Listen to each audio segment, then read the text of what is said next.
As is Ms. Hageman, Wyoming, for 5 minutes. Thank you. Mr. Sauer, you and your colleagues have truly provided a great service to this nation by exposing what we can rightfully describe as the surveillance industrial complex, the censorship industrial complex, the corruption industrial complex. Take your pick. Your testimony today is stunning, as is your written statement, and I encourage everyone to read the information that you have provided. The breadth and scope of this vast censorship complex is stunning and extends from the halls of Congress to the executive branch to the office of the President of the United States.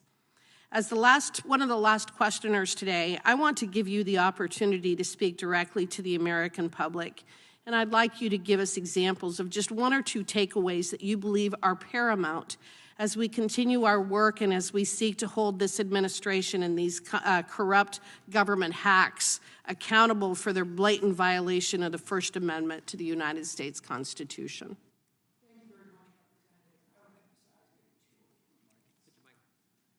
I would emphasize maybe 2 or 3 points. First, federal censorship activities are not in retreat. They are expanding.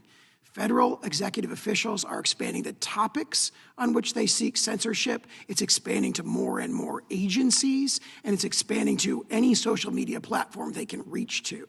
So we are not in a situation where this is something that occurred in the past. We have overwhelming evidence that it's growing and growing and growing, and there's little indication that there will ever be any voluntary relinquishment of the power to dictate what ordinary Americans can say on social media. So it's a problem that is growing. It's a looming threat. A second point that I would make is that censorship, as I said in my opening statement, both now and every other time when there's been censorship throughout human history, is not about truth. It is about political power. It's about obtaining power. It's about preserving power. And it's about expanding power. And the evidence of this, again, is overwhelming. You see it right there in the documents, some of which were just quoted. You see the White House saying, what we really want you to take down, Facebook, Twitter, and so forth, is borderline content. Borderline content that's described in the emails is often true. It's often true. It involves core political speech. We want you to take that down because that is what is most effectively undermining the narratives that we want to be out there on social media. That's an egregious violation of the First Amendment. It is viewpoint discrimination.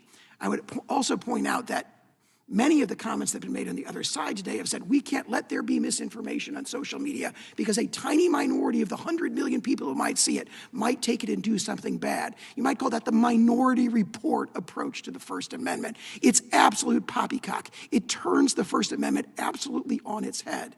The promise of the First Amendment is that no official, high or petty, will be able to dictate what Americans do. Americans can make their own opinions. They are adults. They can read the evidence. They can form their own factual opinions and their own opinions. And that is the core and the heartland of the First Amendment, which we see radically perverted in the communications between the White House and virtually every other federal agency that's discussed in my extensive written testimony. I would also emphasize censorship does not make Americans safer. It does not make them healthier, and it does not protect our democracy. Censorship is what kills, not freedom. Freedom is what preserves our liberty. Freedom is what makes us safe and healthy as a society. So this notion that we've got to have censorship because it's going to be a threat to our democracy, what could be more anti-democratic than federal censorship dictating what ordinary Americans can say on social media? The First Amendment in social media radically democratized speech. The First Amendment is the most pro-democratic political statement in history, perhaps, because what it says is every ordinary citizen can decide for themselves without interference from federal officials as to what their opinion is. And we can participate in a free market ideas with freedom of expression, freedom of association to engage in that. And that's what we see under direct assault by a whole army of federal officials in this case. And finally, I would emphasize that this should not be a partisan issue. Censorship violates the First Amendment no matter what viewpoint federal officials are going after. Everyone in this chamber should oppose the sorts of pressure, collusion, deception, all the things you see in our evidence in this case. Federal officials should not be in the business of saying what Americans can and cannot say on social media. And those are the conclusions that I would offer the American people. Well, and again, thank you for what you have just described. What an incredible summary and a statement of where we are in this country. We appreciate what you've done,